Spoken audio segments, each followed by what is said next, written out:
Hello and welcome to lecture 2 on Objective-C. We are moving on to a little bit more about object-oriented programming in Objective-C, how things are different and how things are the same. We are going to build on top of the same example we had in the last lecture, and then in the end of this lecture we will create a simple Mac OS, an OS 10 application, but an actual graphical application. So we're going to jump ahead of ourselves and see what's actually coming. Okay, one of the questions I got after the last lab is there another way to create objects? And some people were just confused about creating objects. So here it is. There are two ways of properly creating objects in Objective-C.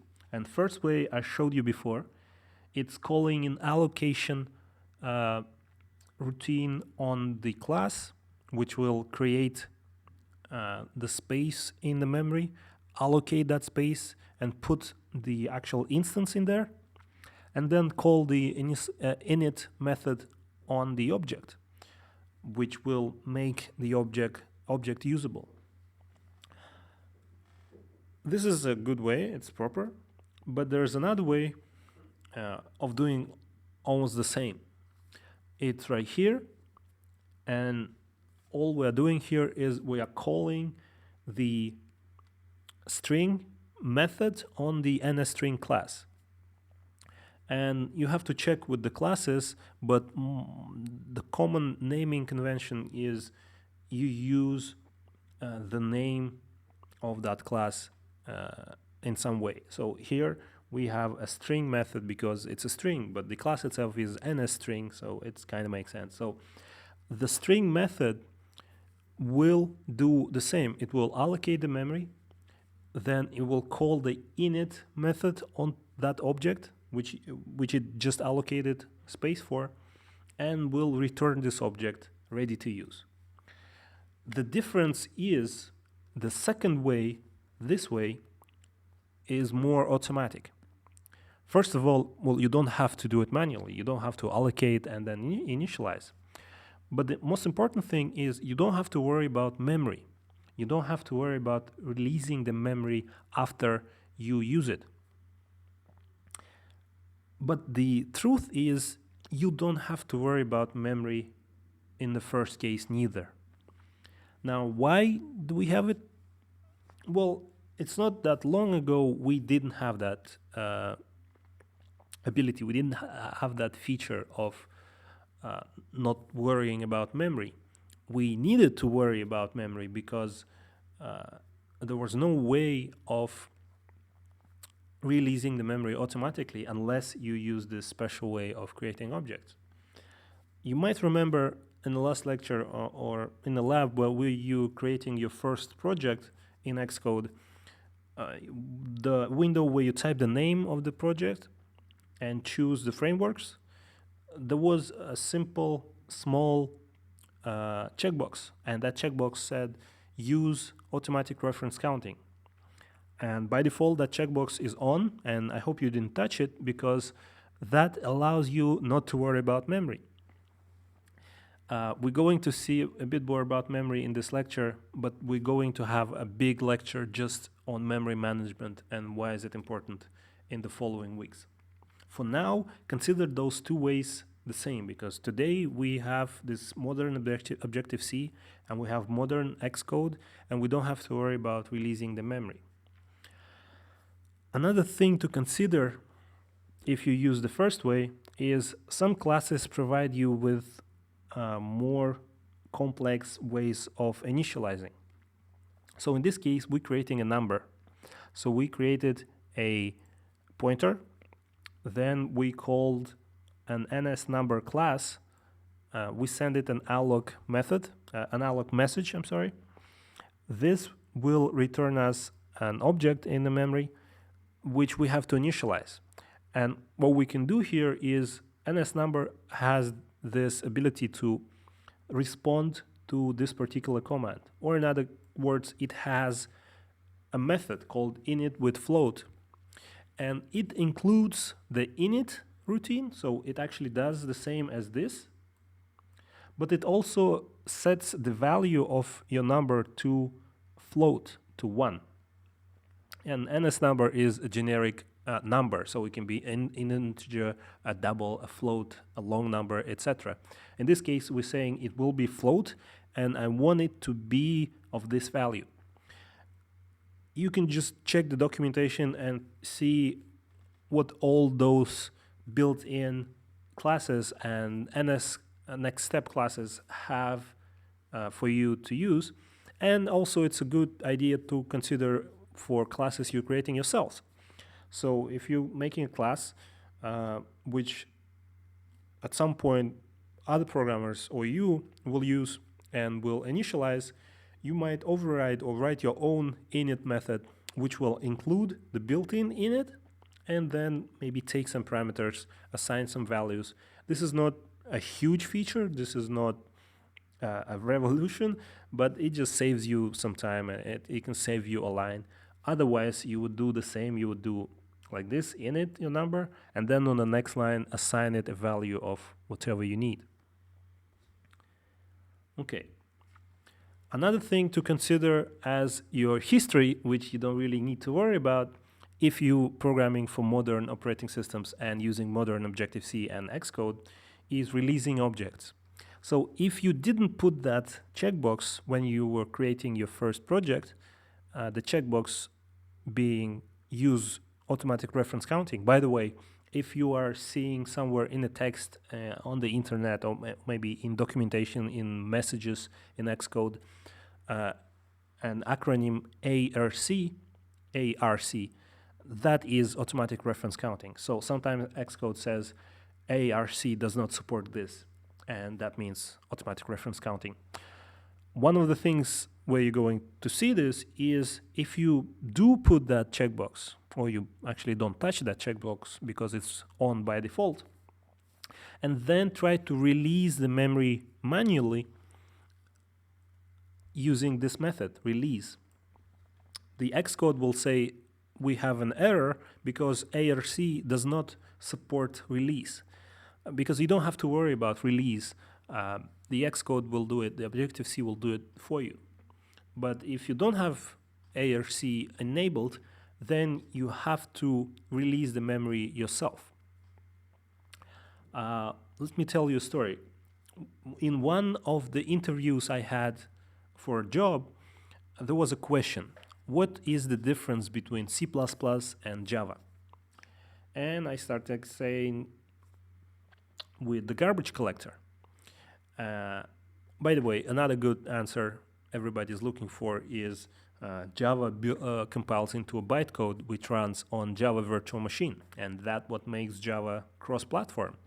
You can create a Java program, compile it, and then run that bytecode on any platform, because you're not running it on the platform itself, you're running it on the Java virtual machine. And the top layer of that Java virtual machine that actually responds to your program is the same on all platforms. And what different is how that virtual machine works on the operating system. But you as a programmer don't have to worry about this. And what Java did, what Sun did, they just created this another layer of abstraction, kind of another operating system on top of your operating system, and made it the same on the surface so that all the programs written in any platform could run on it. And then its job is to make it possible to convert all those commands to the base operating system itself. This is why Java programs, in theory, run on Linux, on Windows, on Mac, etc. So that was a good answer, I hope. Another good answer they were looking for is garbage collecting. Unlike C++, Java does worry about memory for you. And if you are creating objects and arrays and whatnot, and at some point stop using it, Java will release that memory for you, so you don't have to worry about it. And that memory, which is not being used and not being accessed by anything not even possible to access, being accessed by anything, considered garbage because it just stays there, takes up the space, and it's not useful. This is why that thing in Java is called garbage collector.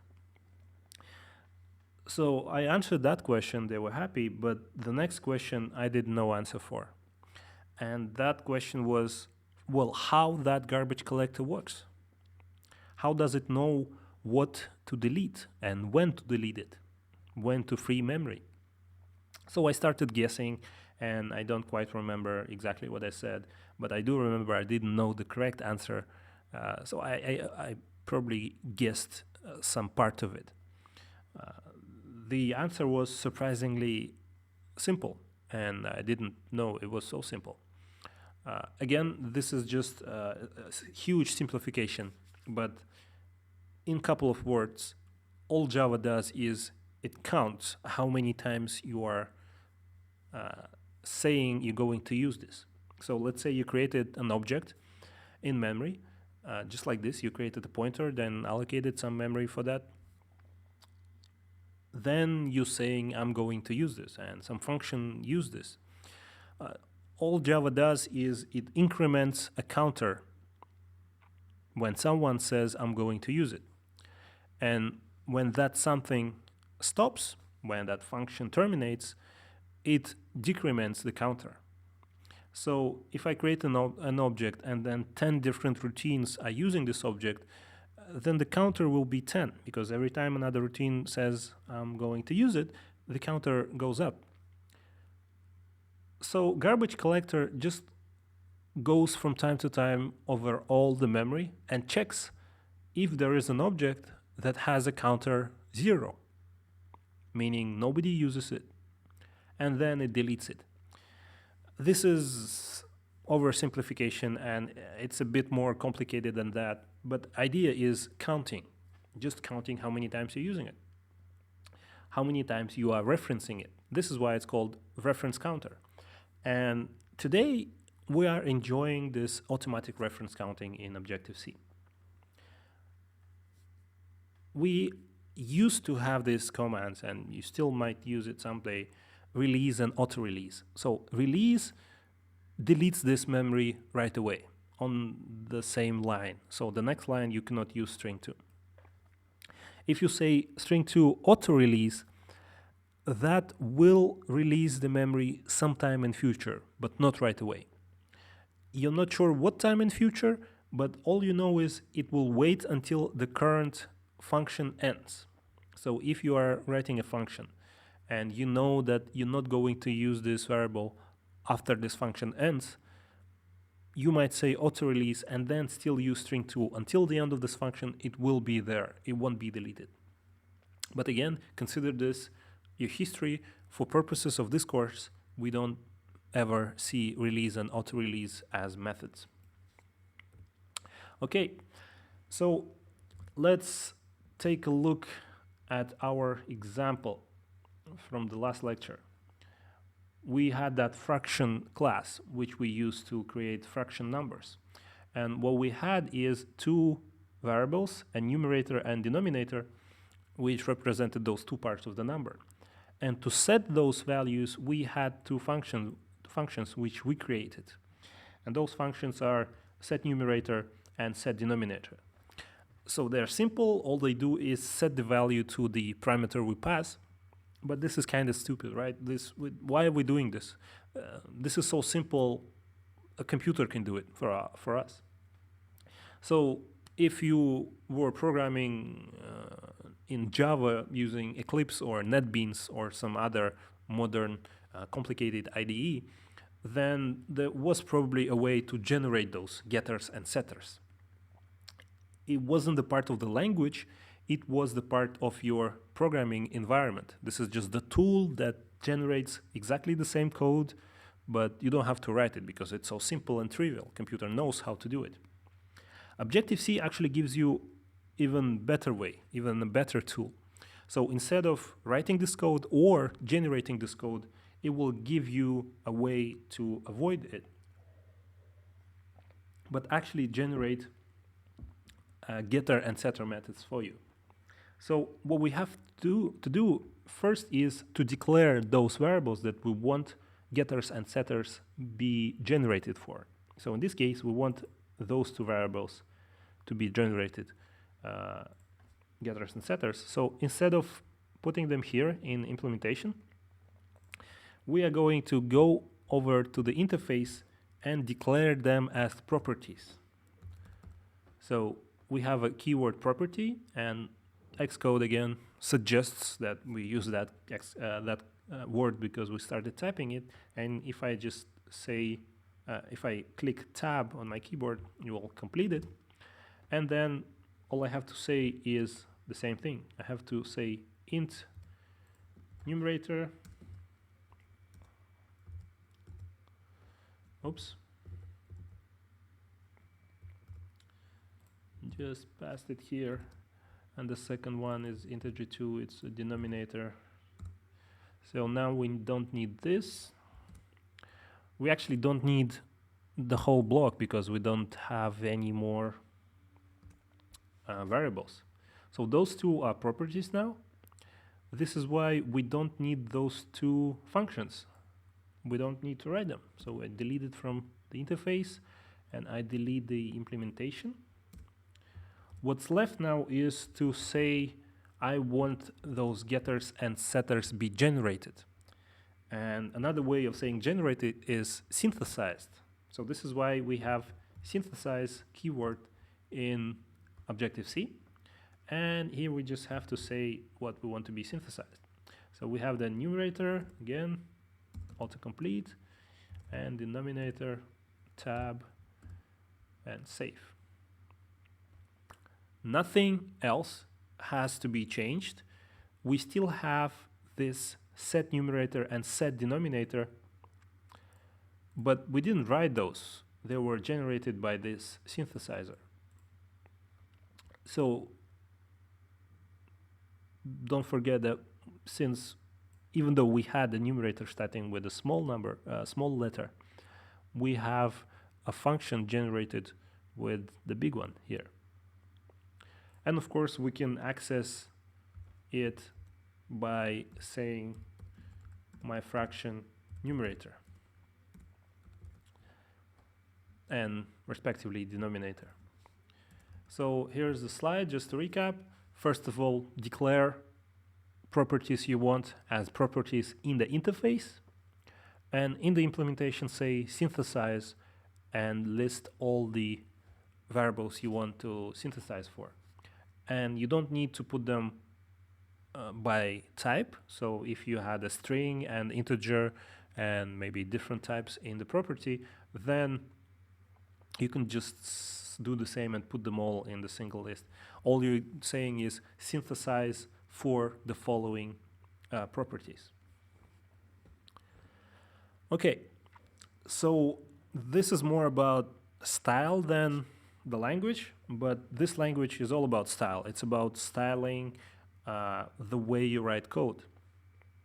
And if you know by now, I hope you know how to create methods, then the first urge you have is the first thing many programmers do when they switch from C++ or Java to Objective-C is they using the same principles and they're using the same ways. So we did it in the last lecture. We created my fraction. We created a fraction class and created two methods to set numerator and denominator. And this is exactly what you would do in C++ or Java, probably. The better way is combine those methods that are logically together. So numerator and denominator, they kind of the same type. So we should probably make it a single method. The good thing is we can, and the good thing, another good thing is we can do it nice. So just make another method which is a single method to set both numerator and denominator. You probably would do at some point the same in C++, and you would say set number and then pass two parameters, numerator and denominator. But this is still not Objective-C. I mean, this is Objective-C, this is the language, but this is not the style I'm trying all of us to get used to. All you're saying here is set numerator to something and set denominator to something, and this is okay. Probably you will do something and, because the key idea here is you want to read this as English, and you're kind of reading this as English, set numerator to 10 and denominator to 22. But again, this is not proper English. In English, you would say, set my fraction to 10 over 22. And this is the style I want you to use. I want you to write functions as if they are statements in English language.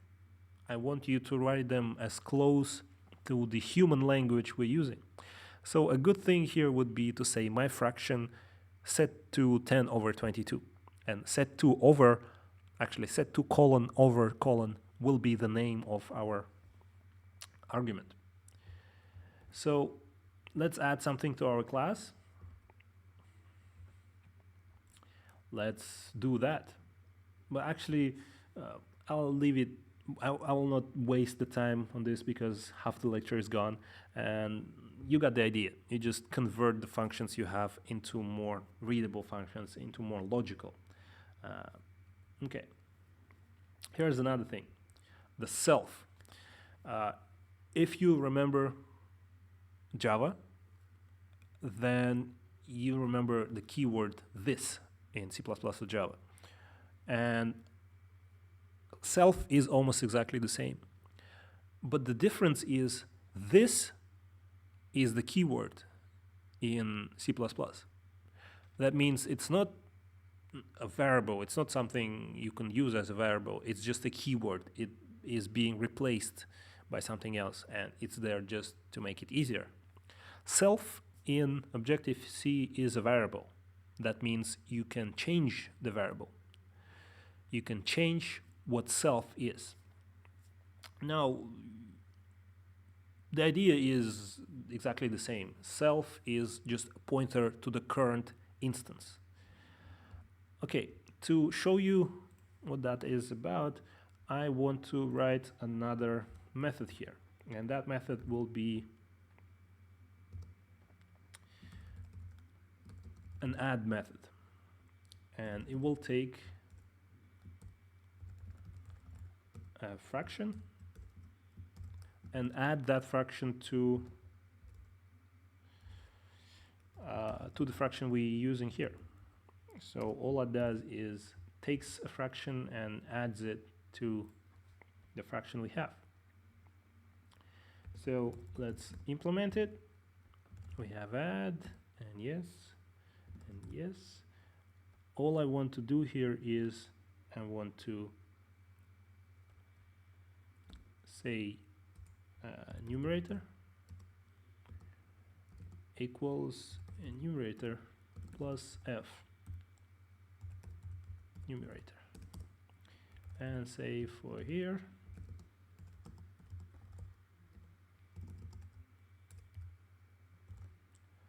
that is actually really wrong. To add fractions, I need to multiply the numerator by f denominator and then add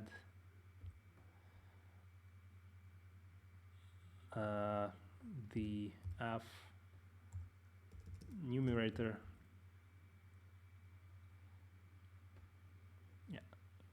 then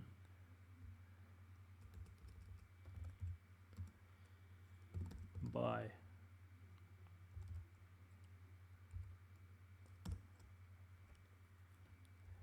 and like this. I'm starting to forget math. So this is just a method which will add a fraction to the fraction we have. And another thing I want to write is a reduce method, because if we having a fraction 10 over 2, that is not reduced fraction. We want to have 5 over 1 or 5. So I want to write a method called reduce, won't take any parameters, and we'll reduce the fraction we have. So I want to create local variables. Integer u will be our numerator, integer v will be our denominator, and we need a temporary integer. Now we have a while loop until v is not 0. I want to divide, get the residue. So all I'm doing is just finding a common, smallest common denominator, so that our thing could be reduced. Oops, forgot the equal sign.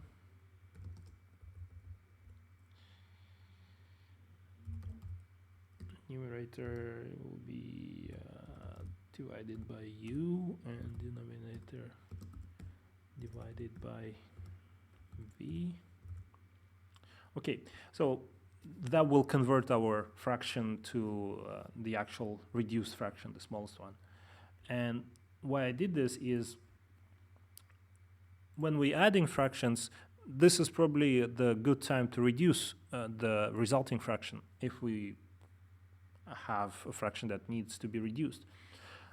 If I want to call the function, the method of the object I'm currently in, then we would say self and reduce.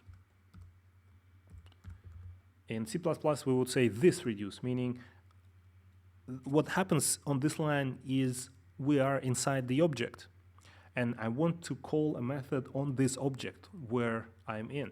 I would say self reduce.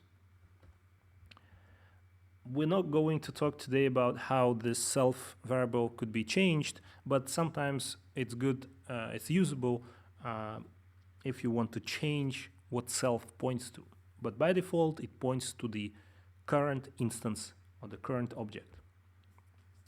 Okay, I told you about inheritance last time, and that was a simple thing. Objective-C supports single inheritance only, no multiple inheritance. And there's basically nothing really new to you. It's the same idea from object-oriented programming. It's the same mechanism that you have in C++.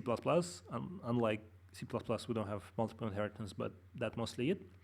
The way a method is being called is first place where the language looks for the method you're calling is the object itself, the class, the immediate class. And if it's not there, if it doesn't have this method, then it will look to the immediate parent. So the class that you inherited from when you created this class. And if it's not there, it will go on looking to all the parents. It will go on to the next parent, so to the kind of grandparent of your class, and then to the next one, until one of the two things happen. Until that method is found, then it's going to be called, or until the root class is reached, meaning you reach the class that doesn't inherit from anything. It's your greatest parent. And if method is not there, bad news, there is no this method at all. So there will be an exception or just an error. Okay, when we created the fraction class, we inherited from NS object, and that is just generic next step object, which has a lot of things like alloc and init. It also has few functions, which are Boolean functions, and they help you to determine what are you working with. The NS object has a lot of functions like this, but we're going to just check 5 of them. First 3 are instance functions, instant methods. And first one here is kind of class. That means is your object, I'm saying this is my object, kind of class and then say class fraction or any class. You just pass a class and it will check and say true or false. Now, this kind is different from member because kind will check if it's kind of a class or any of the classes that inherit from this class. And member of a class will check only the class you're passing. So if this my fraction is of type that inherits from this class, then this will say false and this will say true. So kind is more generic. It will consider all the relatives. And member is less generic. It will consider only the class you're passing. You can also check if your objects respond to different selectors. So we had set numerator, and we want to check if we actually have this thing in our object, if we can call it. And again, this function will return true or false and say if this object you're checking has this selector. We also have two class methods. And if you don't have an object, but you have a class, you can check the same. You can check if instances of this class respond to selector. So if you didn't create a fraction yet, and all you have is a class, you can still check if they can respond to different selectors. And you can also check if this class is subclass of some other class. So since we created a fraction and inherited that fraction from NS object, this whole thing will return true because fraction is actually a subclass of class NS object. And again, you can check the documentation and see there are a lot of things that are used. We're going to cover only those that we're actually going to use in the lectures. Okay, another thing which shouldn't be new to you if you were using, let's say, Java, is exception handling. And the idea is the same. If you have some line and you have some command that might raise an exception, that might raise an error, then it's a good idea to try it first, and if something goes bad, catch the exception it is throwing. So I won't explain any of this. It's exactly the same as in Java. Again, there might be a few differences, but the key idea is exactly the same. Okay, that's it for this part. Let us try to make something in Xcode, and that something will be a web browser. So here, I don't really need this, so I just close it. And I get a new project. And I create a new project, which actually will be a Cocoa project, a Cocoa application. Now, macOS is an operating system which has different layers, just like any other modern operating system. And the top layer of visual things, of all the buttons and windows and many other things that are visual and graphical, is called the Cocoa framework. And the same framework that we have on iOS, on iPhone and iPad is called Cocoa Touch. So I want to create a Cocoa application, and here we can say if it's for iOS or macOS. I want the macOS one, and create a new application, call it browser. Here you see that thing I was talking to you about, use automatic reference counting. And I say next. Save it in the same place I usually save it.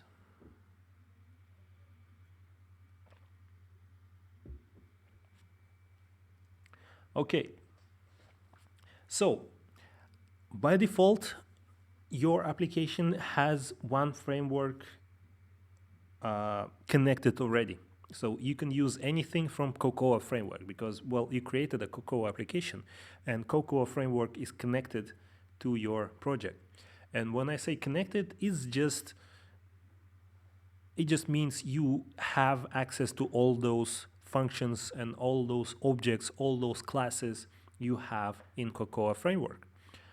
But Xcode and macOS comes with a lot of frameworks. For this application, we want to create a web browser, a simple application to browse the web. The macOS has the built-in browser called Safari, and you used it on the iPhone or iPad probably. It has an engine, the actual inside mechanism that renders web pages, and it's a framework. That engine is called WebKit, and the corresponding framework is called the WebKit framework. And framework just gives you an ability to use that engine in a nice way. It has a lot of commands, a lot of things already ready for you to use.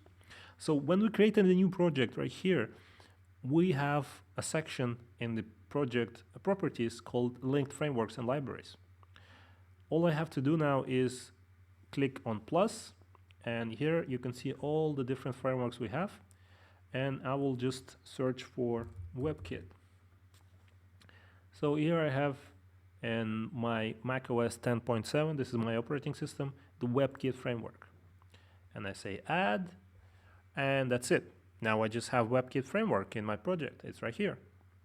You can check all the header files and the actual framework files to see what's happening. But the good thing about frameworks is we don't really need to get that deep. You can check it, but we already have 100% of what we need for this application. So if you go to your application, it's almost the same, but here we synthesizing the new window. And the good thing about Xcode is it includes the interface builder. It includes the thing where you create your interface without writing the code at all. So if you click on this zip file, then you're going to see your application. So what we have here is the menu bar, which you can modify. This is the actual menu bar of your application. And it has all the default things, and you can change them. We're not going to touch them today. We want to click on the window and have our browser created. So this is the window of our application. And if I just save and run, I say Command R. Build succeeded because, well, we didn't have change to break anything. We have this window. This is our application. And we have this menu bar, which doesn't do much now. And we can just quit. So that's good because, well, we didn't have to write anything to create this window. What I want to do now is create a browser. So what the first thing I need is the actual browsing area, the view in which I'm going to view my website. So here in the utilities sidebar, I can select different libraries. And by default, I had this Cocoa library with all the buttons and text fields and all stuff that we use. And if I select the WebKit one, all I have is a web view. And this is exactly what I need. I just drag it on my window. And I want to make it like this. I have those rulers, which are nice because I can see this is exactly in the middle. Okay, so this is where my web page will be rendered using WebKit. And now I want to create a few buttons. So I'm just gonna do the same, drag a button here, put it somewhere, maybe here, and say this will be my If I double click, I can edit the caption. This will be my back button. So this will make my browser go one page back. This will be my forward button. So I'm just doing all those buttons that we have in a web browser. We can say reload, and probably another one here. Probably just a plus to make our text bigger. And oh, by the way, you don't have to get all the buttons from there. You can just, all the buffer things work here. If I can just copy and paste, I create a new one, or I can delete this and select something, then Command D will duplicate, so make a copy. Just create a new one and make it the minus. So another thing I need is a text field, the field where I'm going to put the address of my website I'm going to. So here we have a text field, and do the same, just drag it, make it big. That's it. So I have all the visual things I want to use. Now, here's the thing that many programmers think is ridiculous, because, well, they say doing Objective-C in Xcode for Mac is not real programming, because we are sitting and writing all the code ourselves manually, and you clicking buttons and dragging stuff. But you can do it all manually. You can just go to your M file and do it all by yourself. But there's a much easier way. So I want this back button to do something on my web view.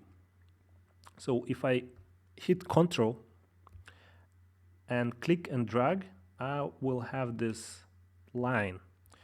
And I can move this line on top of different objects, or our web view object, or actually we have something here, and we're going to see it later in next lectures. But for now, I will point it to our web view. And I'm going to see this menu. This means I asked the button to do something on our web view. And what to do is right here. I will choose get back, or go back. We have this go back there because web view as an object from WebKit has this command. And we can just say this button will run this command. And I'm going to do the same with the forward. It will go forward. This reload will reload the page. As you can see, the ones that are taken already by some buttons, we have a minus here. So this will reload. This will make text larger. And this will make text smaller. And this one, it should just take string URL from. That's it. If I hit Command S to save and Command R to run,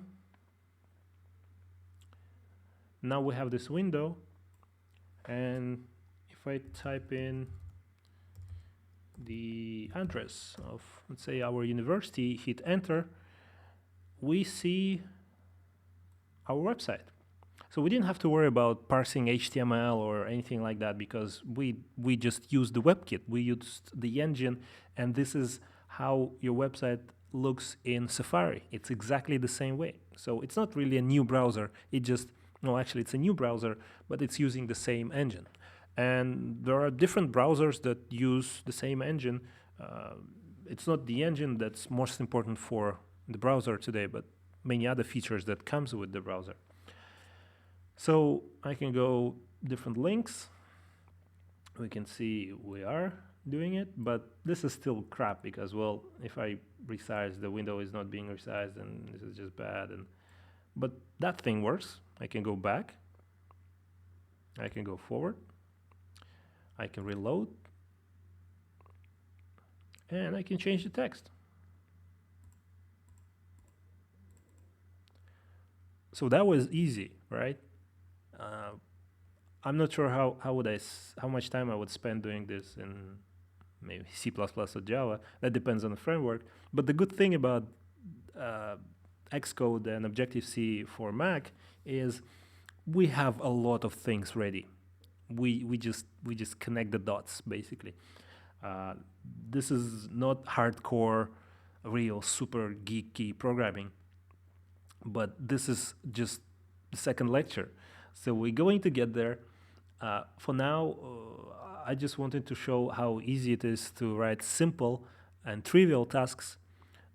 We won't be doing a lot of hard, non-trivial tasks because, well, most of the products you're writing today are trivial. There are a few features, but most of the things that you want to create, someone already created. So if we wanted to render HTML in a nice way without really anything revolutionary, then why create another parser and engine if you have this and it's so easy to use?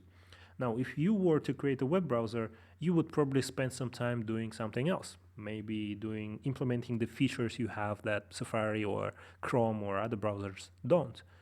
So at this point, you might spend a lot of time thinking about those features, but you don't have to worry about making the text larger or reloading the page because, well, that's a trivial task and it's there for you.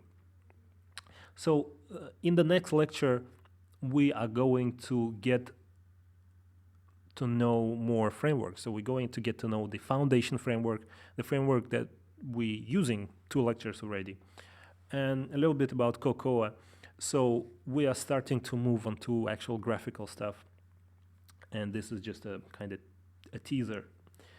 So you are going to start working, I hope, on your project 1. And since most of the students only have access to Mac computers in the lab, and that's not all the time in the world, those projects will be small. They won't be huge projects because the only place you can work on them is at the Mac lab. Okay. Again, if you have any questions, always write me an email. I try to answer to everybody and help with the code and find mistakes or whatnot. And see you in the next lab or the next lecture. Thank you and bye-bye.